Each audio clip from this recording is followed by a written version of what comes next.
तो दोस्तों, कैसे हैं आप सभी। उम्मीद करता हूँ आप सभी बहुत ही अच्छे होंगे। तो आज की इस वीडियो में हम देखने वाले हैं क्लास 12 का रसायन विज्ञान, जिसमें हमने सबसे पहला यूनिट शुरू किया था जो है ठोस अवस्था। तो ठोस अवस्था का ये हमारा चौथा वीडियो है और इस वीडियो में हम देखेंगे कि सहसंयोजक ठोस क्या होते हैं, अर्थात नेटवर्क ठोस जो होता है वो क्या होता है। इस वीडियो में हम समझेंगे और बहुत ही आसानी से आपको समझ में आएगा। उसके बाद हम देखेंगे कि जो सहसंयोजक ठोस होते हैं इनके लक्षण क्या होते हैं, इनके गुण क्या होते हैं, इनकी विशेषताएं क्या होती हैं। तो इसके बारे में हम अच्छे से समझेंगे। तो चलिए दोस्तों, हम देख लेते हैं। सबसे पहले चैप्टर का नाम है ठोस अवस्था।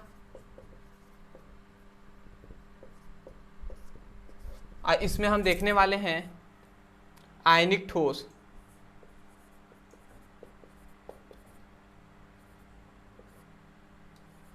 आयनिक ठोस तो हम पढ़ लिए हैं। इसमें देखेंगे सहसंयोजक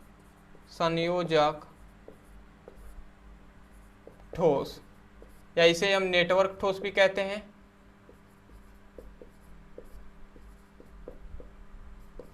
या इसे ही हम जाल ठोस के नाम से भी जानते हैं। तो ये तीनों नाम आपको दे सकते हैं पेपर में, तो आप तीनों को याद रखेंगे। या इसे हम सहसंयोजक ठोस कहें, या नेटवर्क ठोस कहें, या जाल ठोस कहें, बात एक ही है। ठीक है, और ये याद रखेंगे दोस्तों, ये जो हम पढ़ रहे हैं ये दूसरा है, ये दूसरा टॉपिक है। किसका? हमने देख रहे थे क्रिस्टलीय ठोसों के वर्गीकरण में हमने जाना था कि जो क्रिस्टलीय ठोस होते हैं इनको 4 भागों में वर्गीकृत किया गया है। तो पहला होता है आयनिक ठोस, जो हमने पढ़ लिया है, और अब देख रहे हैं सहसंयोजक ठोस या नेटवर्क ठोस। तो इसके बारे में हम समझेंगे। तो आप ये जान लें कि ये क्या होता है। यह क्रिस्टलीय ठोस का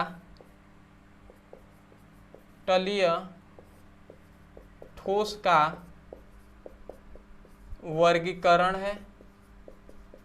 ठीक है, क्रिस्टलीय ठोसों का वर्गीकरण है और इसके 4 क्या होते हैं भागों में इसे बांटा गया है, जिसका हम दूसरा पढ़ रहे हैं सहसंयोजक ठोस। तो याद रखेंगे दोस्तों, सहसंयोजक ठोस का डेफिनेशन हम बहुत ही इजी वे में करेंगे, बहुत ही आसानी से आपको समझ में आएगा। यहाँ पर ध्यान दीजिएगा, जो सहसंयोजक ठोस होते हैं इनमें जो अवयवी कण होते हैं, अवयवी कण जो होते हैं, ये याद रखेंगे, इनमें जो अवयवी कण होंगे वो क्या होंगे? परमाणु होते हैं। समझ में आ रहा है ना? इनके जो अवयवी कण होंगे वो क्या होंगे? परमाणु होंगे। और दूसरा पॉइंट याद रखेंगे कि बहुत सारे परमाणु मिलकर ही क्या होंगे? सहसंयोजक ठोस बनाए होंगे। तो इन जो परमाणु होंगे बहुत सारे, तो इनके परमाणुओं के बीच जो बंध होगा वो याद रखेंगे, इनके जो बीच जो बंध होगा वो क्या हो जाएगा? वो सहसंयोजक बंध होता है, सहसंयोजक बंध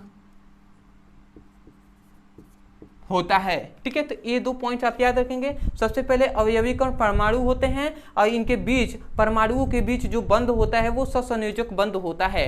तो ये अगर कंडीशन का ये फॉलो कर रहा है, जो ठोस ये कंडीशन का फॉलो करेगा उसे ही हम क्या कहेंगे? सहसंयोजक ठोस कहेंगे या नेटवर्क ठोस कहते हैं। तो हम इसका डिफिनेशन कैसे करेंगे? डिफिनेशन इंपॉर्टेंट है ना। तो डिफिनेशन कैसे कहेंगे? हम यहीं से डिफिनेशन करेंगे। डेफिनेशन हम यहीं से करेंगे। क्या कहेंगे? कि ऐसा ठोस, समझिएगा, ऐसा क्रिस्टलीय ठोस जिनके अवयवी कण परमाणु होते हैं और परमाणुओं के बीच सहसंयोजक बंध होता है, तो इस प्रकार के ठोस को आयनिक सहसंयोजक ठोस कहते हैं। समझ में आया क्या कहा जा रहा है? एक बार और ध्यान से सुनिए, समझिए और लिखिए। क्या कहेंगे? हम जानते हैं कि सहसंयोजक ठोस जो है वो क्रिस्टलीय ठोस का ही भाग है, तो हम इसीलिए कहेंगे कि ऐसा क्रिस्टलीय ठोस जिनके अवयवी कण परमाणु होते हैं तथा परमाणुओं के बीच सहसंयोजक बंध होता है, तो इस प्रकार के ठोस को हम सहसंयोजक ठोस कहते हैं। तो आशा करते हैं आपने ध्यान से सुना होगा और लिख लिया होगा।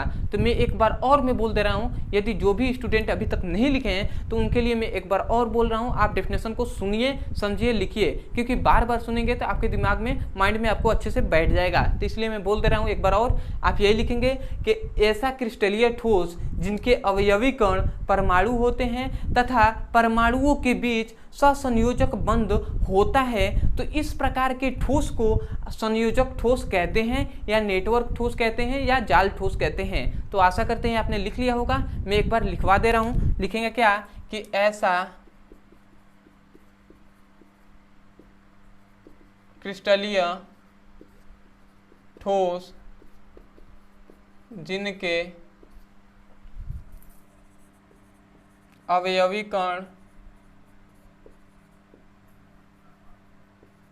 परमाणु होते हैं तथा परमाणुओं के बीच सहसंयोजक बंध होता है, तो उस ठोस को या उस प्रकार के ठोस को सहसंयोजक ठोस कहते हैं। सहसंयोजक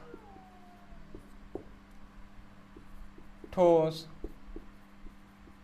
कहते हैं। ठीक है, तो सहसंयोजक ठोस का हमने डेफिनेशन क्या कहा गया, ऐसा क्रिस्टलीय ठोस जिनके अवयवीकरण परमाणु होते हैं, अर्थात परमाणु में क्या, परमाणुओं के बीच सहसंयोजक बंध होता है, तो उस प्रकार के ठोस को ही हम क्या कहते हैं, सहसंयोजक ठोस कहते हैं। तो आपको मैं यहाँ से नहीं कहूँगा याद करने के लिए, आपको मैं यहाँ से कहूँगा, आप याद कीजिए कि ऐसा क्रिस्टलीय ठोस जिनके अवयवीकरण क्या होते हैं, परमाणु होते हैं तथा परमाणुओं के बीच सहसंयोजक बंध होता है, तो इस प्रकार के ठोस को सहसंयोजक ठोस कहते हैं। तो आशा करते हैं आपको समझ में आ गया होगा। तो अब हम देखते हैं कि जो सहसंयोजक ठोस होते हैं इनका एग्जाम्पल, तो एग्जाम्पल याद रखेंगे दोस्तों, इसका एग्जाम्पल जो होता है वो होता है हीरा हो जाएगा, ग्रेफाइट हो जाएगा। ठीक है, तो ये दो आप एग्जाम्पल याद रखेंगे, हीरा और ग्रेफाइट का। ठीक है, तो आशा करते हैं ये इतना बात आपको समझ में आ गया होगा। अब हम देखेंगे कि जो सहसंयोजक ठोस होते हैं इनके लक्षण, इनके गुण क्या होते हैं, इनकी विशेषताएं क्या होती हैं, इसके बारे में हम समझते हैं।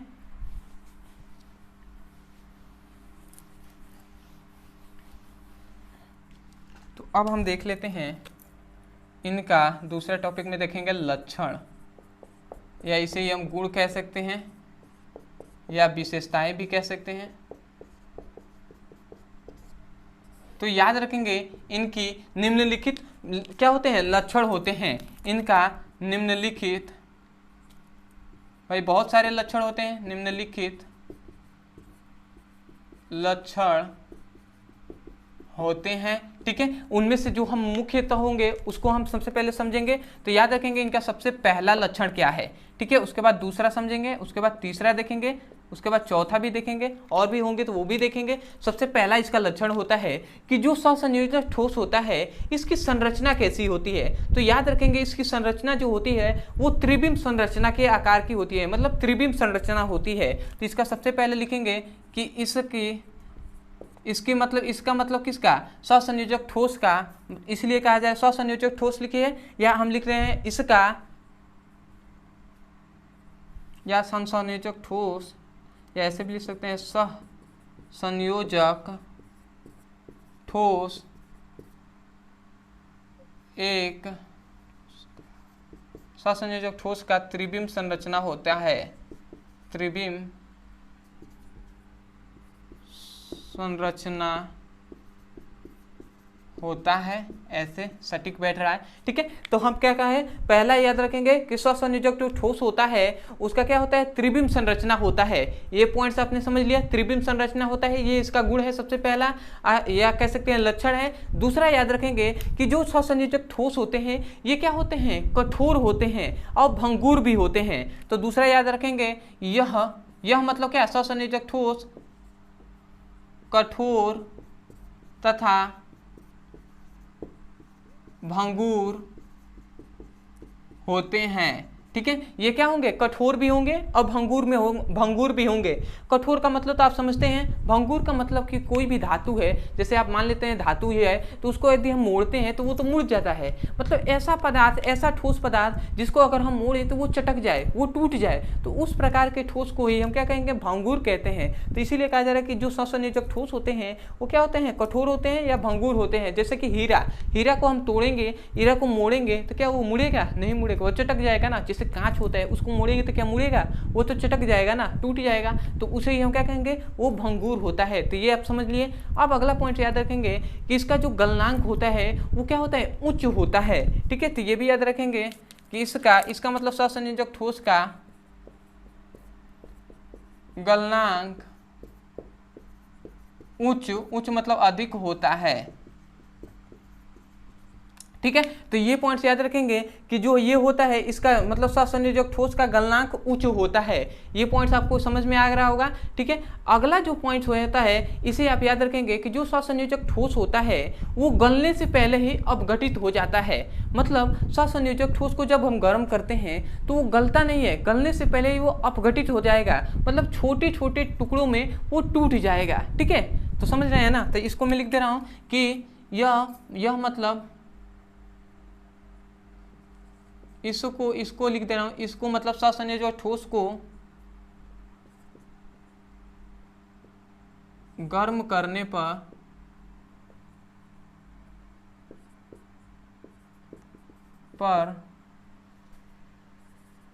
छोटे छोटे